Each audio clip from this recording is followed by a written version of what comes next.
A war in Europe ended, where some of Will Spencer's neighbors died and didn't come home. Now kids and adults were dying here.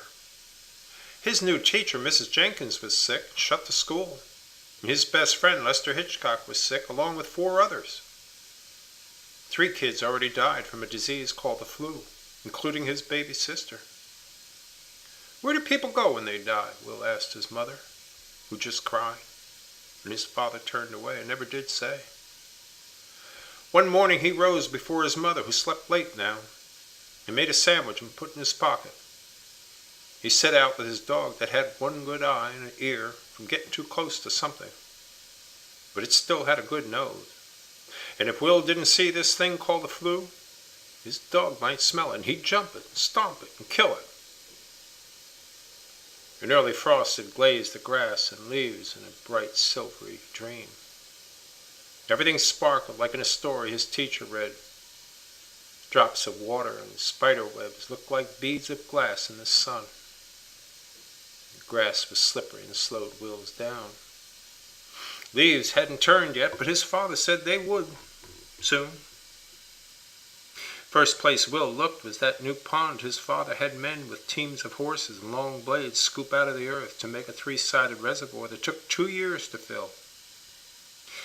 Mist rose from the water like a mystery and disappeared in the sky a foot or 2 above the surface. Young Will wondered if that wasn't making everyone sick, and if it was, how could he stop it? It was like something his teacher read from a book and her funny way of talking, because she was from another country called Scotland. One day she burst into tears and excused herself and ran outside. When she came back, she said that she knew so many men back home that had died in a place called France that she was often overcome. He went to the orchard, wondering if the apples that fell and turned brown and smelled might not be causing this disease. He suspected they might, and if he collected and buried them instead of letting them rot, that might stop people from dying and leaving their farms and families. But there weren't any apples on the ground. They were still on the trees, and not one looked like they could cause a sickness. His dog didn't go nosing after a scent, but sat next to him as Will looked off with his hands shielding his eyes to the far hill. The first farm, the oldest girl had died, and now her mother was sick. 2 kids from the farm higher up had died. One was in Will's class and was so shy she hardly said 10 words to the boy in 2 years. Mr. Riley, the railman, told everyone not to take their sick down to the new hospital in the valley because there was nothing they could do for them down there. Mother of the boy and the girl in the last farm cried and carried on day and night for not taking her sick kids to the hospital. And she got sick, but she didn't die. Will's mother said that lady wanted to die, and his father said his mother did too. He took a sandwich from his pocket and tore off a piece and gave it to his dog that snapped and swallowed it quickly. Its good eye studied the boy while he ate his meal.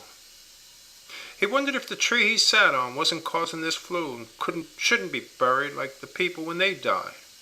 He'd ask his father. He knew everything. His dog found a skeleton with black fur still on its legs. Its bones were bleached, and its rib cage was like teeth in a giant's comb. Its head had fangs and looked angry. Last year, his neighbor's dog ran off after being kicked by a horse, and Will wondered if this dog's skeleton couldn't be causing this disease. He took a stick and dug a hole and buried the bones in the moist earth, just to be sure. As they walked in the woods, birds got louder, warning each other they were coming. They were scared, and Will wished they weren't, because in the stories his teacher read from a book of fables, birds talked and animals understood, and sometimes they tricked the animals, but they all got along. Maybe the birds knew where this flu was, but couldn't tell him or his dog. He missed his teacher, who was the prettiest lady he'd seen. As he was crossing the road to look in the fields where his father and men brought out wagons full of hay in summer, the mailman came down the hill in his new Ford truck called the Model T. It was squared like a carriage, but funny looking without a horse. It made the oddest sounds and left a smell in the air. Everyone wanted one, including his father, when they got the money. Mr. Riley wore a white mask and stopped in front of the boy. Will's dog barked at the man's machine, wouldn't stop, even when Will shushed him. Mr. Riley let his Ford idle and let the window down and asked Will if he knew the Hitchcock boy. "Yes, sir," Will Spence said. "Lester Hitchcock's my best friend." "Well," Mr. Riley said, "he died last night, and his two sisters were awfully sick with the flu." Then he drove off, leaving the boy alone and amazed alongside the road, never to see his friend again. There they were again, Will thought. Those ugly words, sick, flu, dead.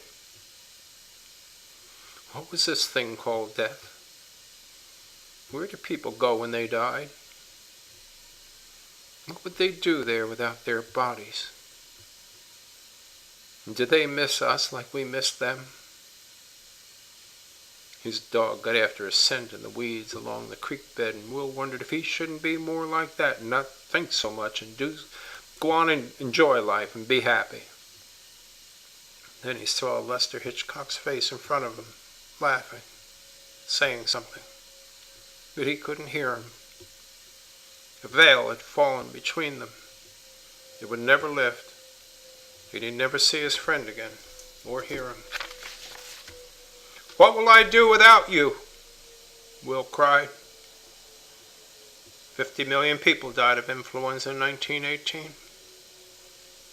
20 million in World War I, from 1914 to 1917.